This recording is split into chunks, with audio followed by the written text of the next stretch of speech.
I think all of us, maybe not even just women, become these human doings instead of human beings. Oh, that's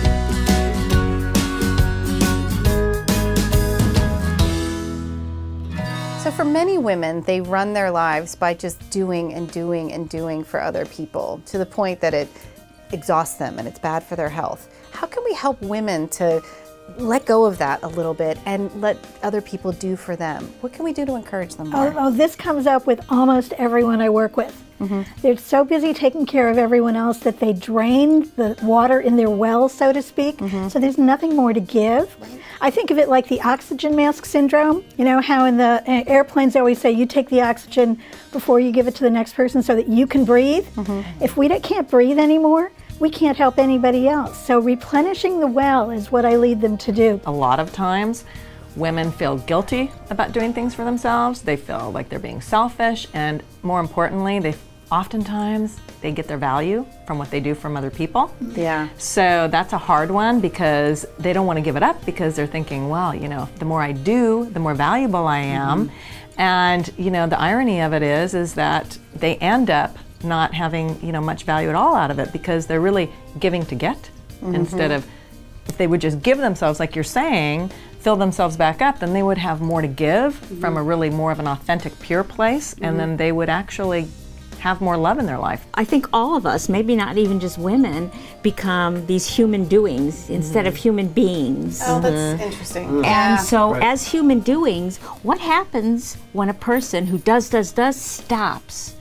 Feelings come up. Yeah. It's scary. It is so scary to change that. And when you take the time to get to know yourself, all of a sudden you've never done it, it's terrifying. And a lot of times it takes support to be able to allow yourself to take care of yourself. So a man and a woman get married, and they're happily married, have a couple kids, and she's doing and doing and doing, and he's working and she's working, and they have kids and they have different roles, and she keeps taking on more and more and more and more and more. What's his role in that? In this stereotypic example, he starts backing up a little bit more and she has to compensate. So in order to make things run either around the house or with the family or with the marriage or whatever, or all of the above. Yeah. And he gets to go, in this example, go to work and come home. And when he's home, he's off the clock. And when she's home, she's on the clock. Yeah, women have another job when they come home. Oh, totally. Yeah. Well, so where's the recognition on the guy's part in that? Is kind of what you're asking. And I come back and say both things. I say, why isn't he paying attention to the woman he swore he was going to be living life with instead of attending a relationship and a family gathering, right? He's going to be doing something.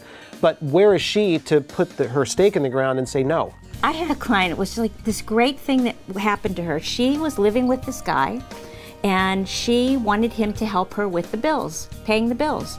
So he was supposed to put the correct invoice and correct check in the bill that had the label for that client, for that person they had to pay.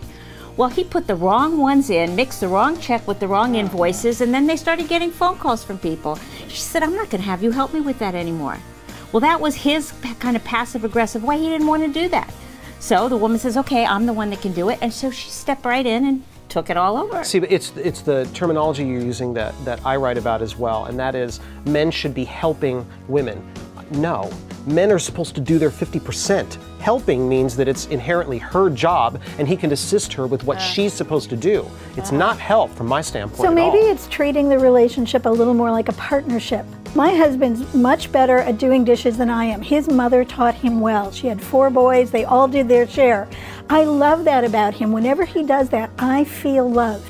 He doesn't do it because he's thinking, you know, oh, Barbara feels loved. Does he know that you feel loved? He does now because I told him, I said, don't worry about the flowers. Those are nice. But when you wash the dishes, I feel loved. So when he does that, he knows it means more to me, and he's much better at it than I am. You know, if you're a woman who basically says, I do all these things because he doesn't do it the way I want him to do it, and so I'm just going to step in, and now you're pissed off and resentful and all those things, if you step back and give him space to be himself and to do his part, he's not going to do it the way you do it. No, but he'll do it his way, and he'll do it a way that it gets done. And you have to be okay with that. Well, exactly. Just accept it. CEOs of companies have the same problem. When they found a company and they're starting a startup, you know, they're everything. They're the engineer, they're the marketing department, they're sales, they're everything, because they're one person.